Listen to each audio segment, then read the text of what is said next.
Outer Orange. Hello and welcome back to another video. Now if you're here, you're probably interested in yet another version of Kairi. As you guys know, I recently did my Ghost Kairi deck profile, but there's also other ways to build out Kairi, some of which involve her being pure. So you can actually build out Kairi just pure stuff and not put any ghosties or gems and actually have a different ride line completely from what we saw previously. So we're going to go ahead and look into that today. I do want to let you guys know that this deck can be built in so many different ways. So what I have may not be the same or may not be as interesting as what you may want to consider. You can start with my build and then start moving stuff around, as mine plays a little bit more aggressive, but there are actually other versions you can play that are a little bit more defensive but still meet the condition of getting a persona ride. But other than that, let's go on and get to it. Welcome back to another Outer Orange video. Let's talk about some more Kairi. Alright, so I am here to talk about the Kairi stuff. So before of course we get started, let's talk about deck boxes. I'm using an Ultimate Guard box for these. This is right here, so it's actually connected to one of my bigger boxes that I come as a 2 of that I tend to bring to my locals recently as to just kind of keep things a little bit more organized. So that's this. And then for the regular sleeves, I'm running the G Bermuda Triangle sleeves just because I think they're really cute. I recently got them also, I think, either from TCG or 50 cards. And I also have my reindeer sleeves kind of following that same concept. These are the same ones I use for my main deck in my Ghost Kairi deck, but this one I'm just using as the ride line. So let's go ahead and talk about this ride line. So let's go ahead and start with, so just to give you an example, I'll be going with the ride line and then we'll be going into the actual cards, 3, 2, 1s, and 0s, and then we'll kind of go from there. So let's go ahead and get started. So first we obviously have our starter. This is just Mion. This is just your basic overdrive starter, nothing crazy here. Next we're going into Nanami. This is Nanami right here. So this card is very interesting. She says when placed on Vanguard, you can take a grade 1 or less card and get a guy from your drop zone and put it out to the board as rest. So any on-place abilities, grade 1 on-place abilities that you may have, or your triggers or whatever will activate, and they'll be here. Well, the triggers won't activate, but they'll be on the board and then you can use them for next turn and kind of grab them. So it's kind of up to you. Like, you want to mulligan for grade 1s, whatever you want to do. I run my deck a little bit differently, but the main thing you want to usually mulligan for is actually Sia. In this case, I don't run Sia, but you can choose to run Sia, as Sia is a great way to kind of utilize this, as it gives you pretty much a free card on the board. It gives you technically 2 free cards on the board as herself and the card that she calls out. So it's pretty fun stuff. Kairi. So Kairi says when she attacks, you may bring something back to hand, and this is her Vanguard's ability specifically that you can do this with. And what's really, really cool about this is that you can bring back your triggers, you can bring back your grade 1s. If you look at top card at any point and you call that out, you can bring that back out. You can bring back persona rides, you can bring whatever. This card's a really amazing card overall, as it pretty much pluses you off of this entire engine. Just pluses you. This kind of engine reminds me of Zorga, but just a little bit different, but I really like it. I think it's super fun. Last but not least, we of course have Kairi. Kairi is just your generic, Kairi is obviously the main part of the deck, so her skill is when she attacks, you can soul boss bring 2 units back to hand, and then if you were to persona ride, you can then at the end of her battle call 2 more out on 2 different columns. And just to make it clear, if she is the Vanguard, by columns I mean something like this, something like this, something like this, just not something like this. So if you were to bounce 2 rear guards back from here, you can't call like this. I wish you could, but that's kind of why they made her a little bit more balanced, but you can't call like this. If you were able to call like this, it'd actually be really super cool. There'd be so many things we could do, but it has to be like this. There are kind of ways to work around it, but it is a little bit harder to kind of bounce properly. But yeah, that's our ride line. We're going to go ahead and talk about our support for this ride line to make it great, awesome and great. We'll go ahead and leave our ride line right up here, nice and shiny. Let's go into our grade 3s. So of course we're starting off with our persona ride. We'll put it over here. You need your persona ride for very obvious reasons. This deck requires you to persona ride, so you want to run persona rides. So next I run Malia, or Wishful. This is Wish Fulfilled by Paramalia. This is a very fun card as she is an on-place. Place says counterblast, search your deck for Emmeline. Emmeline looks something like this. Let me quickly show you guys. So this is Emmeline. They kind of match each other. Pretty much what happens is that they kind of bounce off each other really well. She searches for her and she gives power herself if you have other rear guards on the board, essentially. And this is just a really good combo as it's a freebie, and it being a freebie kind of makes it easier to set up boards and then go into some fun stuff. And overall, it's just a really good aggro engine. If you see this early, you can kind of just push your opponent really far. Overall, just a really fun card, very unique. Next, I run this is from the trial deck. This is Kalfi. Coffee says on place you get 10k. It's a very simple skill, but it's great, mainly because when you're bouncing and calling stuff back out, this is one of the best cards to bounce and call back out. She constantly gets 10k. She's constantly 20k beater. On Persona Ride, she's 30k, and with, you know, boosters and everything again, that she just gets even higher. This is a very fun card to just kind of force your opponent to have to deal with all the time, as she makes your opponent have to guard 50k intervals pretty much all the time. On Persona Ride, it gets even higher, and overall just a really good way to kind of just force your opponent to have to deal with higher numbers. The downside of her is that she is a grade 3 and she's a 10k base, so she's getting 20. Would have been nice if she was a 13k base, but I think that would be a little bit too crazy. It should be a constant 23k. But other than that, really good card, really fun to play around with. Last but not least, I run 2 Ingrids. I mainly run Ingrid for another card that's in here, but pretty much she is a constant 18k attacker, so she's just another good thing to just kind of see. And I know this is a lot of grade 3s, and you're gonna be like, wow, it's all grade 3s. I'm with you. It's a lot of grade 3s. I used to run this deck a little bit differently, but right now I'm testing this version now and I just think it's fun. But Ingrid has an ability on place. If it's not from hand, you actually can countercharge. And her other skill, she gets 5k, and she board wipes herself, which is still really good. I've talked about this in the Ghost deck, but not having rear guards on the board is good, as a lot of cards require you to have open rear guard circles, this card being one of them. So having yourself a little bit of a board clearing is still really nice. Let's go to our grade 2s. There's literally only one, and it is Floor. This is Floor.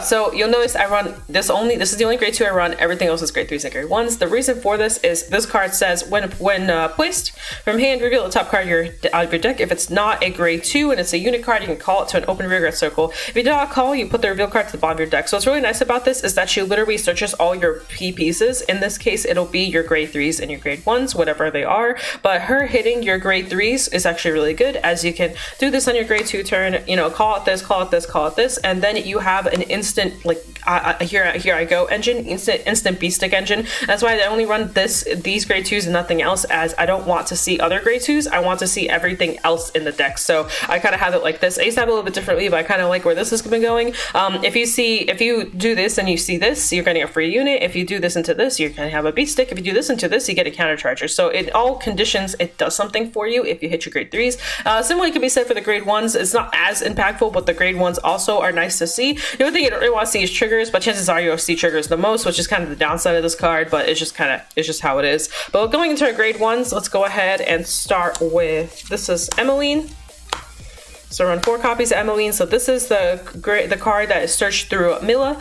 So her skill says if you have 3 other rear guards that are on the board, she gets 5k. So this, if you were to put these together, makes a 23k column, as she's an 11k and she's a 7k, and then together they make 23 with the 5k extra. This is really good, mainly for the plussing, and you want to obviously search the sound seeds as soon as possible, but you can also do this in the middle of Kairi's Persona Ride. You can actually search out, you can on place call this, search out this, and you pretty much replenish your board. If you don't start with the board, you can start with like a very small board and then bounce everything back and then create a stronger board, and your opponent won't see it coming as well, as they'll be like, oh, they're not going to do too much, and then you're like, call, you know, you can call this, and then use this skill to call something else, and just kind of have like a fully replenished board essentially. Next, for our grade 1s, I run 3 of Resius.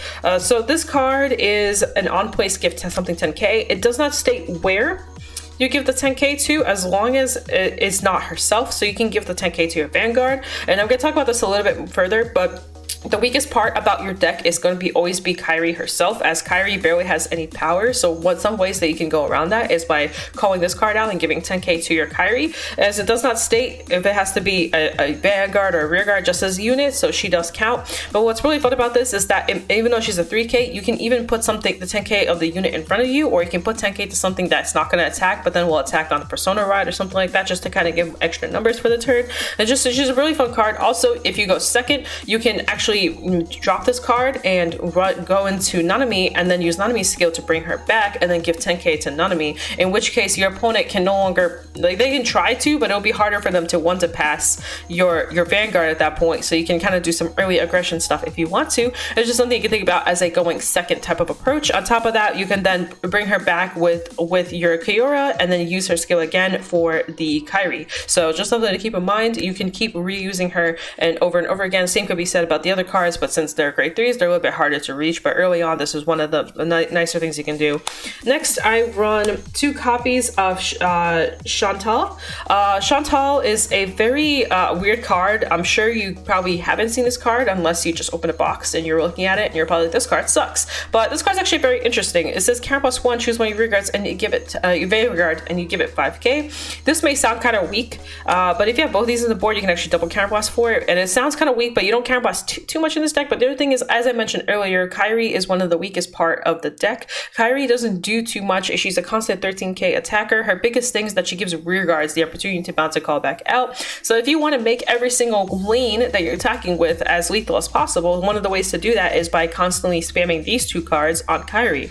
You can just be like, oh, counterblast 5k, oh, 10k on the Vanguard. Now suddenly your Vanguard's 28 out of nowhere. You do it again, 33, like, and then you Persona Road 43. You know what I mean? So you can make Kairi as annoying to guard as everything else. If you can make your opponent not to pass your Vanguard, that is a good thing, because you'll notice that when you're bouncing, you will have nothing to put your triggers on. So if there's a way you can get your opponent to not PG your Vanguard, or that they try to 2 pass it, or they just say no guard, that's good for you, because whatever triggers they land are obviously going to go straight on Kairi. So if you can add the lethality to your Kairi as quickly as possible, that's great, because then they could die to your Kairi turn before you even call anything else out. It's just a really nice technique to kind of make your Vanguard lethal while also making your rear guards annoying to block. As you can start with your rear guards, have your opponent guard it, go into Kairi, and they're gonna be like, wait, what? That's 43? How did that happen? You're like, a good player will know that the Kairi swing will always be the least lethal. OuterOrange over here is telling you otherwise. OuterOrange is saying, let's not make that a thing. But not least, we run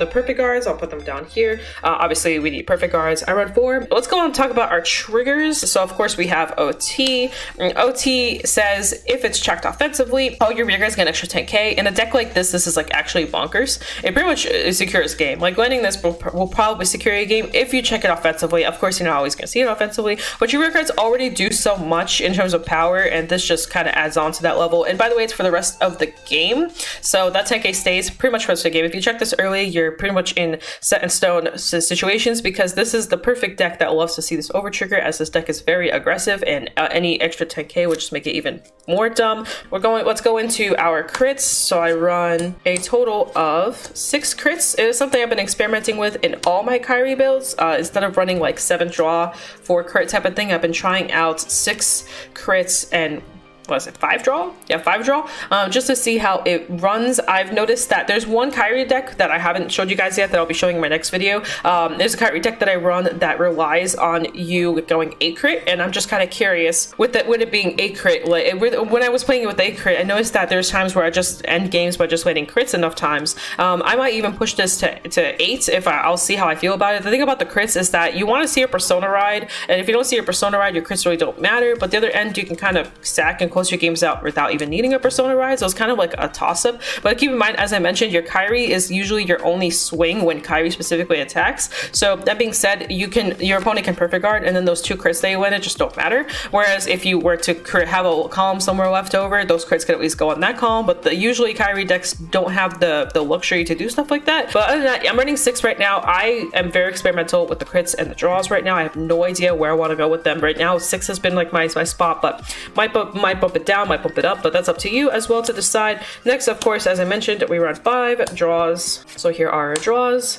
There they are. You need draws. You want to hit your Persona as soon as possible, so this is kind of very needed, but this is just sort of what I'm at right now. And of course, we have our heals down here. So here's our 4 heals. That's pretty much the deck. I do want to mention one thing before I close it off or anything like that. There's one card that I want to talk about, and this is this card. This is Lyudia. Is a card that says when placed on Vanguard circle, you can count +1, take 2 normal units, pretty much put them in your deck, search for your Persona ride, which will be your Kairi, and shuffle your deck. Essentially, this searches for your Persona ride. This is the card I used to run in here before I made some very aggressive changes, and I'm just pointing it out as I do think that this card works in a pure Kairi deck. It kind of sucks, but I do think it's not the best card in the world, and hopefully over time maybe we'll get something better. But this card is not bad. Like I said, it's just an in-between. Like, you have to sacrifice 2 normal units for it, but if you run a lot of draws, you can actually get away with doing this. This card literally secures you a guaranteed guaranteed persona ride. So it's got its upside. You get your persona ride, which means you can kind of farm and set up for your turn, and then, you know, do what you gotta do. So I'm bringing this card up because this is I think this card is actually pretty good. If you want to take away the aggression and kind of just stick to the pure, like you can take out these, you can take out this engine and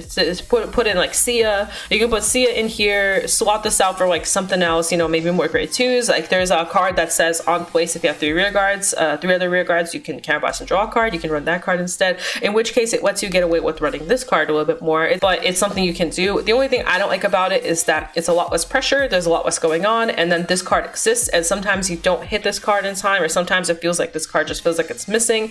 But I just want to bring it up as this is something that you can do and you can have fun with and try out different variants. All right, so I'm back. So I hope you guys enjoyed the profile. I do want to also mention one thing real quick. This deck is pretty cheap to build, especially the pure version and another version that I'll be explaining a little bit later. But if you were to be interested in building this deck, if you just ignore the ingredients, honestly, this deck is actually really cheap to build. And if you're really into building something a little bit cheaper that is through the Lyrical Set 1 stuff, this is actually one of the cheapest decks to go for. And that, guys, I'm gonna head out. I will be doing a combo version of this video, so if you want to check that out, please like and subscribe so that way it hits your notifications, so you'll be able to see how you can combo with this deck. But other than that, guys, I'm gonna head out, so peace out, das vidanya, and I'll see you guys next time. Bye!